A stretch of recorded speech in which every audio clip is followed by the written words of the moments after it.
ayat 5, demikian firman Tuhan. Hendaklah kamu dalam hidupmu bersama menaruh pikiran dan perasaan yang terdapat juga di dalam Kristus Yesus. Demikian firman Tuhan. Amin.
Selamat hari Sabat, Bapak Ibu sekalian. Kita kembali mengucapkan syukur kepada Tuhan oleh karena satu Sabat lagi kita sudah diberikan kepada kedatangan Kristus yang kedua kali, yang merupakan puncak pengharapan kita.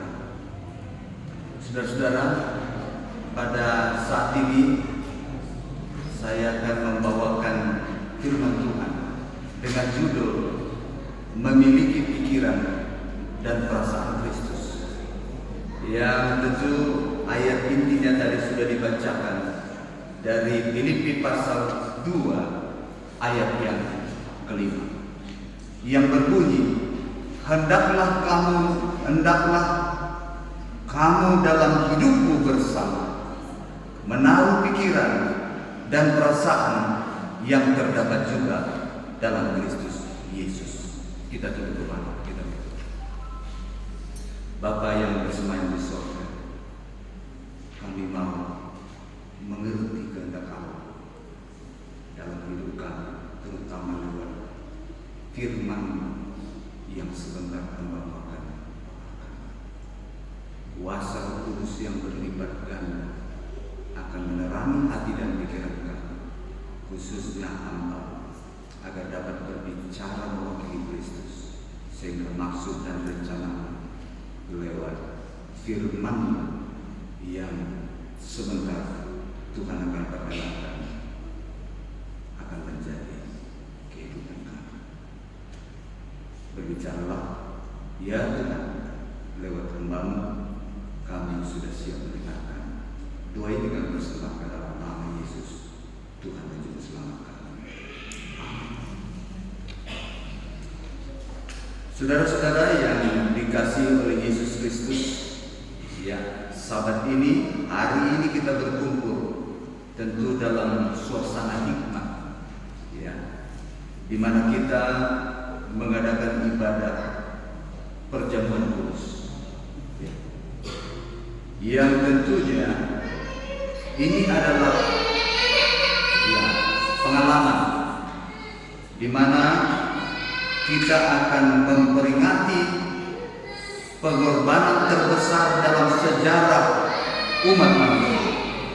Ya, kalau dalam perjanjian lama mereka merayakan Paskah, dan hari ini kita merayakan perjamuan kudus. Inilah sesungguhnya perayaan Paskah menurut Alkitab, ya, dan juga ajaran Yesus Kristus sebelum Dia naik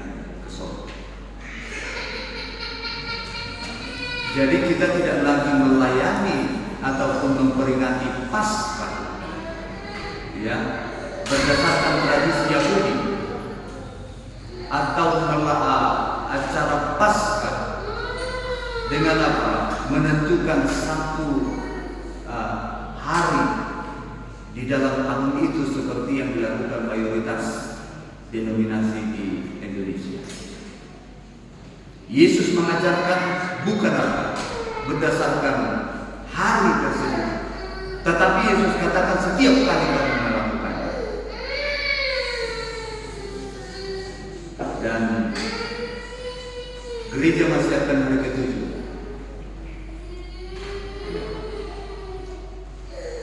telah membuat satu komitmen di gereja kita, ya, rata-rata 4 kali dalam setahun, di setiap akhir triwulan kita mengadakan perayaan Paskah dalam arti memperingati pengorbanan Kristus untuk keselamatan kita, ya. Karena setelah Yesus Kristus mati menggenapi apa? Paskah yang diperingati oleh bangsa Israel, ya, pada waktu mereka keluar dari Mesir, ya, maka sejak saat itu kita tidak lagi merayakan Paskah seperti tradisi orang Yahudi, tetapi kita mengikuti ajaran Kristus, yaitu dalam perjamuan kudus. Itu sebabnya saudara-saudara, momen ini bukan hanya ritual bagi kita sebagai umat-umat Tuhan, ya, tetapi ini adalah panggilan untuk merenungkan, ya, dan meneladani kehidupan Yesus Kristus. Sebagaimana tadi dicatat oleh Paulus dalam Filipi pasal 2 ayat yang ke-5, di mana dia mengajak kita untuk memiliki pikiran dan perasaan apa? Kristus. Pertanyaannya sekarang adalah, apakah artinya secara alkitabiah, ya, pikiran dan perasaan Kristus?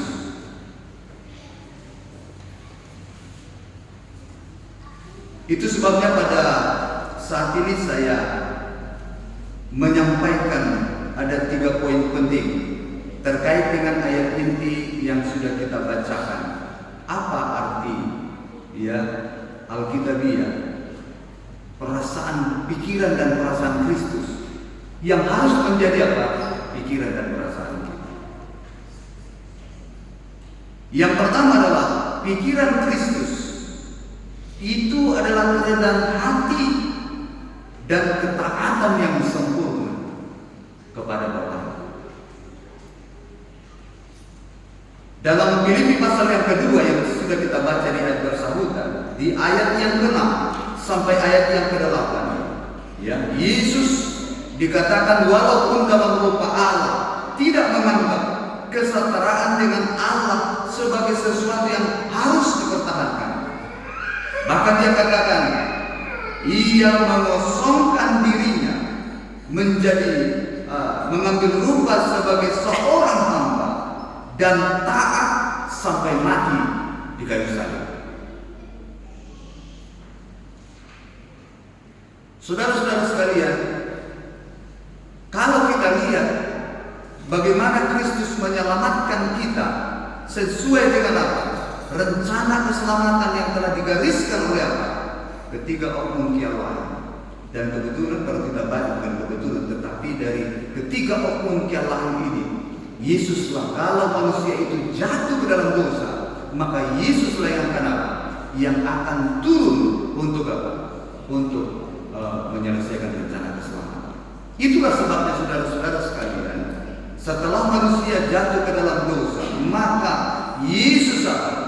Kalau seandainya Allah tidak menyelamatkan kita, maka tidak ada seorang pun kita yang akan selamat. Tetapi melalui kasih Kristus, melalui penugasan yang sepenuhnya diberikan oleh Bapa, apa yang dia lakukan? Dia mau meninggalkan tahta sorga yang penuh dengan kemuliaan. Ya, ini tidak gampang. Tanpa ada kerendahan itu tidak akan begitu. Saya mau tanya Bapak Ibu, kenapa Allah yang Maha Mulia dapat menjangkau kita? Kalau Dia datang dengan kealahannya pun kemudian dengan kita orang berdosa, tidak ada kita yang mampu. Kita akan binasa dengan api kemuliaan. Tetapi apa yang dilakukan oleh Kristus? Dia rela merendahkan hati, berkorban, mengambil luka sebagai seorang hamba. Coba bayangkan saudara-saudara sekalian, kalau kita di organisasi walaupun berbicara soal rohani, ketika seseorang itu telah memiliki jabatan, apa yang dia lakukan? Jarang sekali dia walaupun dia umat Allah melepaskan jabatan. Jarang itu. Kalau kita sudah punya jabatan, biasanya kita mempertahankan selama mungkin. Tapi Yesus tidak. Karena kasih dan cintanya kepada saudara dan saya, Dia tidak menganggap kesetaraan dengan Allah itu sebagai milik yang harus dipertahankan. Untuk apa? Menjangkau saudara dan saya, supaya dia bisa imannya seperti nama daripada perkumpulan itu. Ya.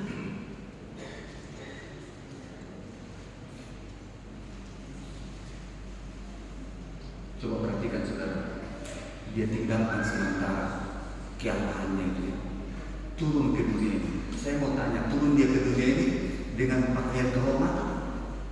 Tidak. Lahir dia sebagai manusia. Tujuannya apa? Agar sama dengan kita, untuk dapat menjangkau kita, supaya dia dapat mati demi melaksanakan rencana keselamatan. Kalau dia sebelumnya Allah, tidak akan mungkin dia bisa mati. Tidak mungkin. Dan itu yang sulit diterima oleh saudara-saudara kita mayoritas. Itu yang sulit saya terima dulu sebelum saya menjadi orang Kristen. Terlalu hebat itu. Siapa manusia itu begitu keji, tapi harus mati itu. Tak masuk akal secara manusia. Dan itu yang paling sulit saya terima.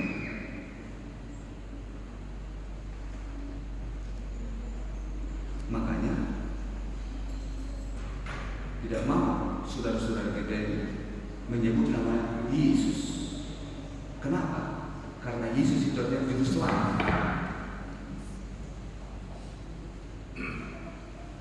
Selalu kalau mereka menyebutkan Isa Maria,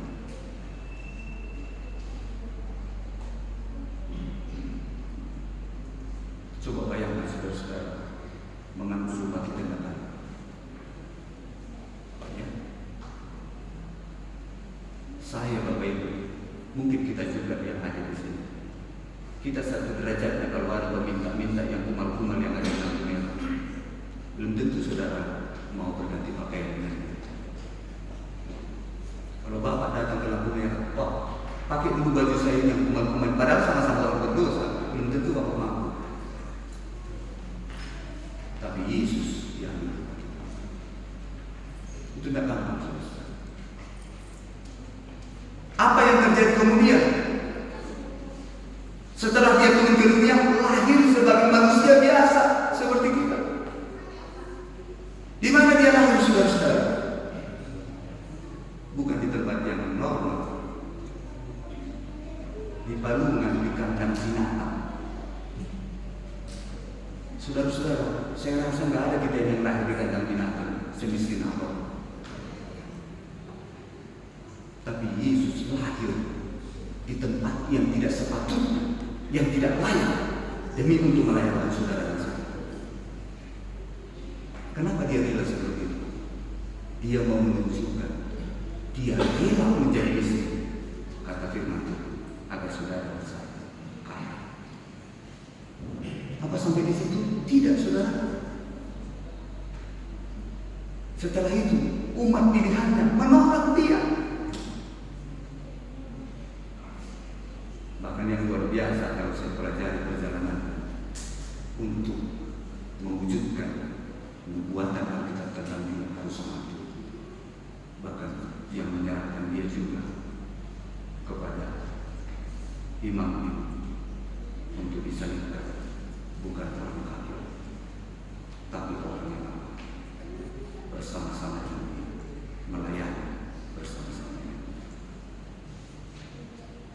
Satu kali ada seorang ibu katakan kepada saya, dia nangis, "Pendeta, kalau saudara saya nikah, saudara saya dengan orang dekat, tapi dia nanti saya," katanya kan, "sedih sekali kalau orang luar yang melakukan itu kepada saya, masih terima saya ini."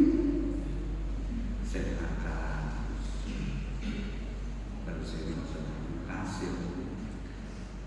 Saya mau tanya dulu, siapa yang lebih kejam sama Yesus? Orang yang pegang-pegang Alkitab, yang baca-baca Alkitab, atau orang lain? Lalu saya katakan, justru yang mencelakakan Yesus bukan orang lain, tapi orang bersama-sama dalam pelayanan. Saya katakan, dari pelajaran itu juga saya tahu, meskipun dalam perjalanan pelayanan saya lakukan yang terbaik. Tidak semua orang mengapresiasi, tapi saya tidak perlu tidak perlu saya jadi kecil,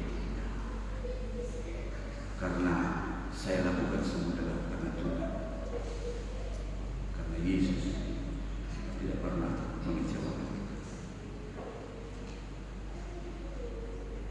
Itu sebabnya ketika dia katakan, Yesus walaupun dalam rupa Allah tidak menganggap kesetaraan dengan Allah itu sebagai milik yang harus dipertahankan. Yang luar biasa, ia mengosongkan dirinya menjadi hamba dan taat sampai mati kayu salib. Saya ambil kutipan, saya coba cek bagaimana komentar dari Pak di sini. Dia katakan dalam buku The Desire of Ages halaman 49, dia katakan seperti ini: Kristus merendahkan diri dari tahta kemuliaan untuk mengenakan kemanusiaan, agar dia dapat menjangkau manusia di dalam kelemahan mereka. Dia lakukan itu untuk dapat menjangkau kita. Bapak Ibu sekalian, banyak orang yang akan bisa kita jangkau ketika kita sedia seperti Kristus, merendahkan diri, bahkan mengambil lupa sebagai seorang hamba. Dalam perjanjian lama itu, hamba itu beda. Hamba artinya identik dengan ketaatan. Perjanjian lama, hamba itu, budak itu tidak ada pilihannya kecuali melakukan apa? Perintah Tuhan. Itu hamba. Kalau kita kan sering hamba Tuhan tapi sering melawan, itu yang masalah. Padahal kita memiliki apa? Memiliki status. Sering kita bilang kita hamba Tuhan. Ya. Hamba itu tidak ada pilihan lain. Dia harus melakukan apa sepenuhnya apa yang diperintahkan Tuhan. Itulah harus menjadi dasar kita. Jadi ketika Paulus katakan dalam ayat ini kita tadi, hendaklah dikatakan kamu dalam hidupmu ya bersama menaruh pikiran dan perasaan Kristus. Inilah pikiran dan perasaan Kristus yang juga patut kita renungkan bersama-sama. Memiliki pikiran Kristus berarti kita meninggalkan keakuan kita, keegoisan kita, ya. Kemudian meninggalkan ambisi pribadi, dan kemudian kita hidup dalam ketaatan kepada Yesus Kristus untuk melakukan kehendak.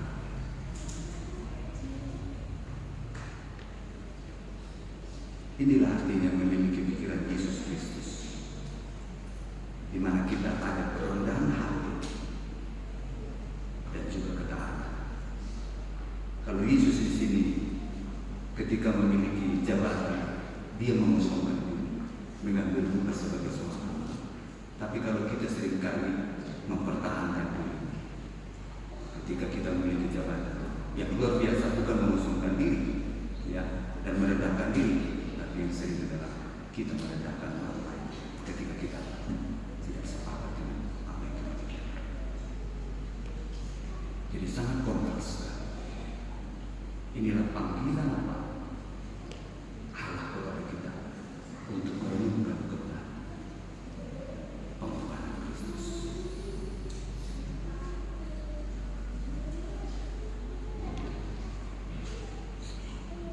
Kalau Yesus mengambil rupa sebagai seorang hamba, melayani, tapi kita sering kontras, mengambil rupa sebagai seorang baginda, dilayani. Kalau hamba itu kan melayani, kalau baginda dilayani. Hanya ini menjadi masalah. Kalau Yesus itu sebagai hamba taat, ya, sampai mati. Kalau kita seringkali bukan ketaatan yang kita cari. Itu bagian yang pertama, arti memiliki pikiran Kristus. Lalu yang kedua adalah, apalagi artinya di sini perasaan Kristus. Kalau tadi pikiran Kristus, apa maksudnya perasaan Kristus? Perasaan Kristus maksudnya adalah bahwa Yesus sebagai juru selamat kita memiliki belas kasihan dan juga pengampunan. Ini dia punya perasaan. Asal setiap kali melihat orang terlantar, kemudian yang muncul belas kasihan. Dan yang kedua, sejahat apapun orang, dia tidak pernah menghakimi. Dia tegur, tapi dia tuntut supaya diselamatkan. Inilah yang harus menjadi perasaan kita sebagai umat Allah, pengikut Kristus, hidup seperti Kristus hidup. Ya.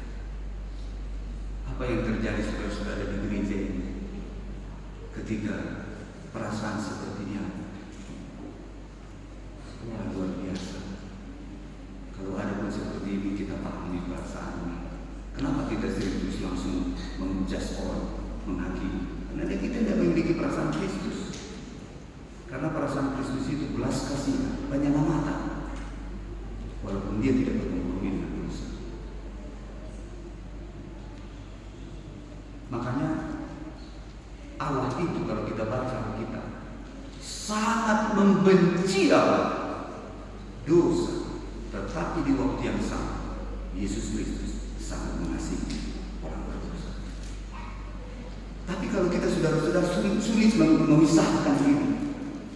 Kalau kita namanya sudah benci sama seseorang, apa yang kita lakukan? Karena dosanya. Bukan hanya orang itu yang kita benci, bukan hanya dosanya, orangnya juga kita benci. Bukan hanya orangnya, anjingnya juga keluar kita benci. Kalau lewat anjingnya, kucingnya kita lempar. Padahal tidak ada salahnya kucing itu, tidak ada salah anjing itu. Karena kita tahu itu anjing yang kita tidak sukai, jadi kita juga ikut benci kepada binatangnya juga. Itulah sifat Allah yang berdosa. Dan ini yang perlu kita renungkan sebelum kita melakukan perjalanan kudus. Karena perayaan hari Allah, hari penyelamatan, hari pengampunan yang besar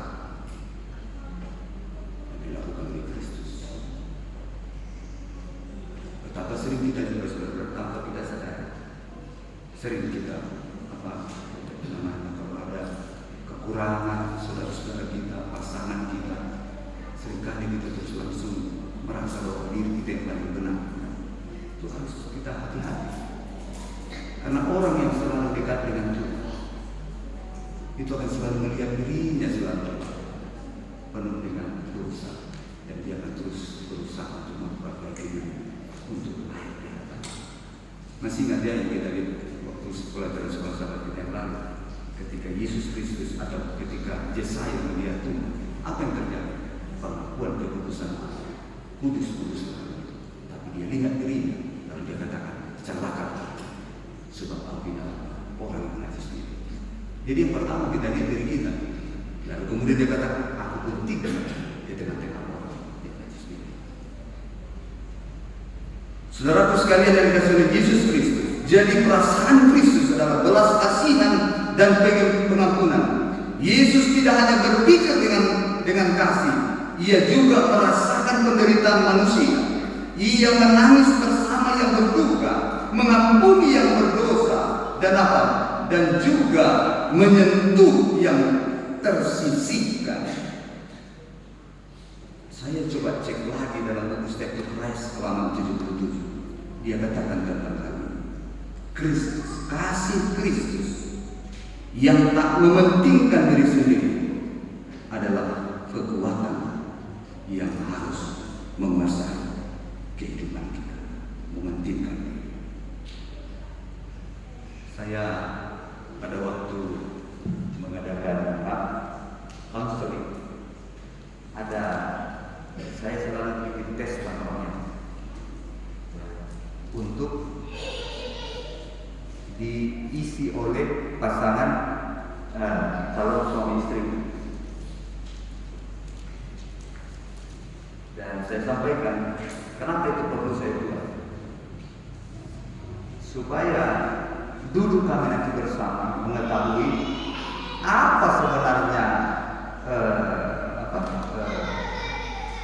temperamen daripada pasangannya masing-masing. Biasanya ada temperamen ini ada dua yang mendominasi, ada yang tertinggi, ada yang kedua. Ada itu kan temperamen namanya kolerik, ada sanguin, ada phlegmatik, lalu ada yang ketiga adalah dia melankolis. Jadi kenapa saya buat tes temperamen ini? Supaya masing-masing pasangan ini sadar bahwa temperamen tidak ada yang sempurna, ada kekuatan, ada kekurangannya. Ini sedang mengingatkan dia bahwa tidak ada yang sempurna. Dan yang mau saya sampaikan juga di situ adalah bahwa temperamen ini menentukan seseorang itu berkomunikasi.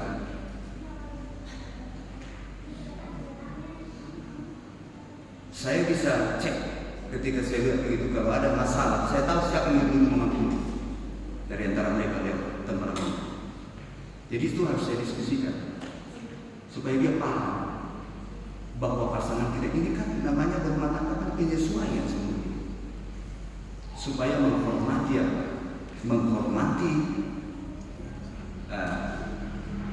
tipe kelebihan dan kekurangan. Itu tujuannya. Karena kalau sudah seseorang mampu memahami itu dan menerima dan mengharmonisasikannya, maka selamatlah rumah tangga.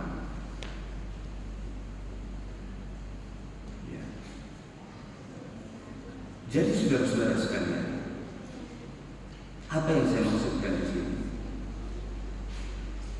Bahwa kita semua tidak ada yang sempurna. Yang membuat langgeng rumah tangga, kalau mereka saling memahami, kemudian kalau ada masalah mau saling mengampuni. Kalau tidak ada yang mau saling mengampuni, ini sudah kiamat itu rumah tangga, tunggu aja sebentar. Coba bayangkan kalau saya misalnya sama istri saya, tiba saya saat ini misalnya ada kesalahan dan dia ampuni. Wah, ini masalah, nanti muncul masalah dia dan saya ampuni. Apa yang terjadi? Perpisahan. Jadi kita bersyukur kepada Tuhan, Dia telah memberikan kepada kita teladan pengampun. Bayangkan saudara, sebelum dia memutuskan nafasnya yang terakhir, dia disaksikan oleh orang yang mengkhianati. Tapi apa dia katakan? Ya Allah, ampunilah mereka.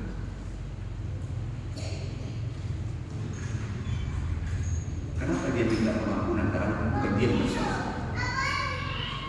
Sesungguhnya itu memberikan teladan kepada kita, agar kita sebagai keluarga, agar kita sebagai umat Allah dalam satu gereja dapat bergandengan tangan dengan apa?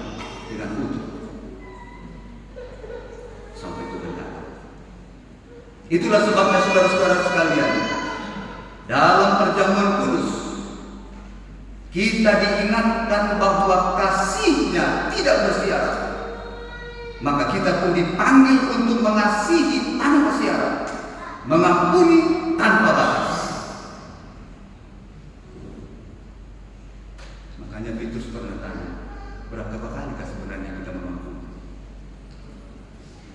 Makanya dia pikir kalau sudah 3 kali itulah batasnya manusia kan? Kan itu yang dia katakan 3 kali. Karena kalau 1 kali apa? Oke lah. 2 kali, ini juga sudah berat. Tapi kalau 3 kali sudah itu apa? Dan di atasnya itu apa? 7 kali. Apa maksud?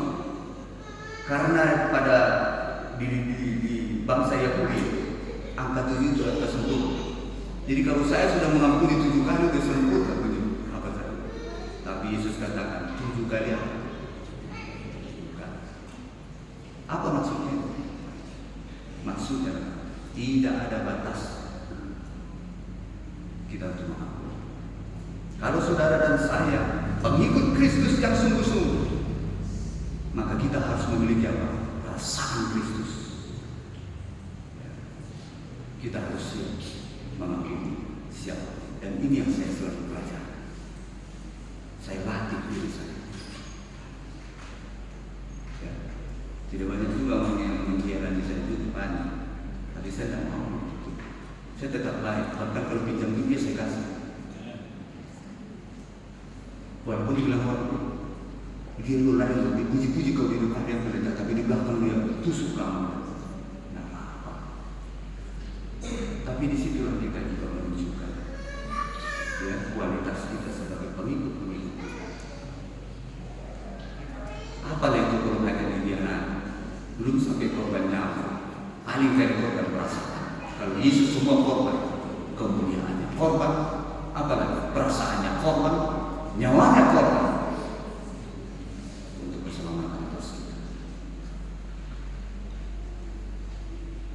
Sebabnya Bapak Ibu sekalian, sebelum kita menghampiri meja perjamuan, kita harus terlebih dahulu mengadakan pembasuhan kaki, di mana kita harus merendahkan hati, saling mengampuni satu dengan yang lain, sehingga kita pun tidak sungkan untuk melayani satu ini.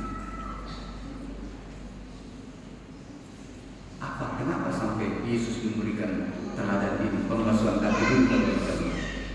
Karena sebelum kita merendahkan hati, kita akan menyatakan siap untuk berkorban, tidak akan siap untuk melayani, apalagi orang yang menjengkelkan dalam hidup kita. Tapi ketika kita merendahkan hati, kita siap mengampuni, sehingga kita bisa sama-sama melayani, dan kemudian kita tiba kepada menghadapi meja untuk siap hidup berkorban seperti Yesus berkorban untuk kita. Yang terakhir, bagian yang ketiga, apa aplikasinya buat kita? Aplikasinya adalah kita harus mencerminkan kehidupan Kristus, karakter Kristus dalam rumah tangga kita dan juga dalam komunitas. Dalam Filipi pasal 2 ayat 2-4 disebutkan, ini mengajak kita untuk sehati sepikir, tidak mencari kepentingan yang sendiri, dan menganggap orang lain lebih utama. Ini luar biasa. Pikiran dan perasaan Kristus bukan hanya untuk dikagumi, tetapi juga untuk dihidupkan. Saya gampang saudara-saudara membuat rumus daripada konflik dan solusi. Ini ingat saudara-saudara. Ya, ini kembali lagi ke rumus konseling saya sampaikan. Karena di rumah tangga tidak akan pernah kita bebas dari apa? Masalah. Konflik terjadi bila mana diri yang pertama. Tapi solusi untuk konflik pasangan. Ini ingat ya. Jadi kalau ada masalah di rumah tangga yang bisa selesai, berarti ego kita yang kita tinggikan, kebenaran kita yang kita tinggikan. Tidak mau memahami pasangan. Ingat ya, rumusnya. Akar dari konflik bila mana diri yang pertama, tapi solusi untuk konflik pasangan.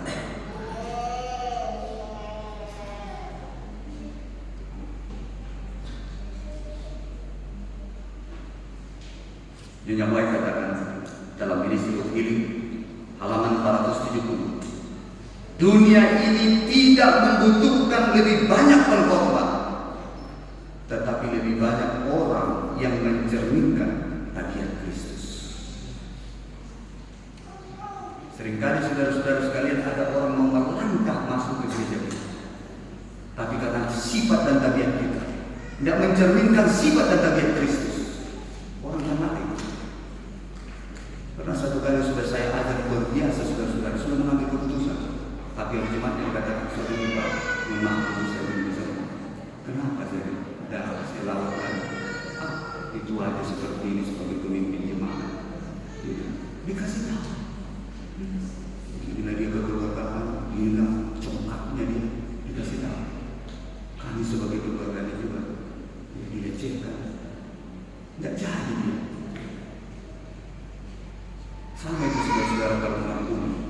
Kalau kita mengampuni, sebenarnya orang akan terima pengampunan kita kalau diikuti oleh apa? Sikap kita ya. Tidak ada gunanya saya bilang, saya ampuni kamu, tapi wajah kita tidak wajah mengampuni. Lebih bagus kalau saya katakan kita mengampuni, tapi wajah kita menerima. Wajah kita mengampuni, sikap kita mengampuni. Itu sebabnya dengan baik tegaskan, dunia ini tidak membutuhkan lebih banyak pengkhotbah, tetapi lebih banyak orang yang mencerminkan tabiat Kristus. Hanya saya berharap Bapak Ibu, mari menjadi tujuan kita, fokus kita, teladan kita dalam Kristus. Jangan buat teladan kita ketua jemaat, pendeta, walaupun ada yang perlu diteladani, yang perlu diteladani kita lihat bagus, teladani. Nanti kalau teladani pendeta, nanti ada yang kurang kita lihat jatuh, dia ikut juga kita buntu. Tapi kalau Kristus menjadi teladan kita tidak akan pernah kecil, dan kita tidak akan pernah merasa bahwa kita sudah melakukan hal itu. Dalam perjalanan kepemimpinan juga seperti itu. Banyak hal Bapak Ibu yang kadang-kadang saya lihat tak pas di dalam orang yang memimpin saya. Tapi saya sampaikan karena tidak didengarkan, yang saya doakan. Bagaimana ke depannya nilai itu, tapi tidak mau saya karena dia melakukan hal yang tidak tepat kemudian saya jadi lemah. Tidak mau saya, karena yang menentukan keselamatan masa depan Tuhan Yesus Kristus. Ya, saya mau sampaikan ini makanya supaya kembali kita menunjukkan Yesus Kristus sebagai penutup. Saudara-saudara, ini adalah hari ini tidak undangan untuk merenungkan dan menghidupkan salib. Perjamuan kudus bukan hanya mengenang kematian Kristus, tetapi juga undangan untuk menghidupkan salibnya setiap hari. Salib itu adalah lambang pengorbanan, penderitaan. Yang seringkali ada salib kita masing-masing yang harus kita pikul karena kita mengikut Kristus. Mengikut apa? Mengikuti kebenaran. Mari kita datang ke meja perjamuan Tuhan dengan hati yang rendah, pikiran yang diperbaharui, dan kasih yang menyala-nyala. Sebagaimana dicatatkan dalam Filipi pasal 2 ayat yang kelima. Biarlah pikiran ini, pikiran Kristus, perasaan Kristus, mendiami hati kita semua, sebagaimana juga ada di dalam Kristus. Sehingga dengan demikian saudara-saudara, kita pun dapat bukan hanya bersukacita ketika tantangan kita hadapi, tetapi di waktu yang sama kita dapat apa? Menjadi berkat, menjadi alat penyembuh, menjadi apa? Menjadi alat Tuhan di dalam membawa ya orang lain lebih banyak kepada Kristus lewat kita dan juga lewat pelayanan kita. Inilah renungan yang saya sampaikan kepada kita pada saat ini, bagaimana yang disampaikan oleh Rasul Paulus, ya, yang mengatakan hendaklah kamu dalam hidupmu bersama menaruh pikiran dan perasaan yang terdapat juga dalam Kristus Yesus boleh menjadi kehidupan kita melalui apa? Hubungan kita, fokus hidup kita yang selalu dekat dengan Tuhan. Saat ini saya sampaikan selamat mengikuti perjamuan kudus. Mari kita tunduk kepala. Bapa yang bersemayam dalam sorga, Allah yang baik, kami berterima kasih karena firman telah bergumam berbicara kepada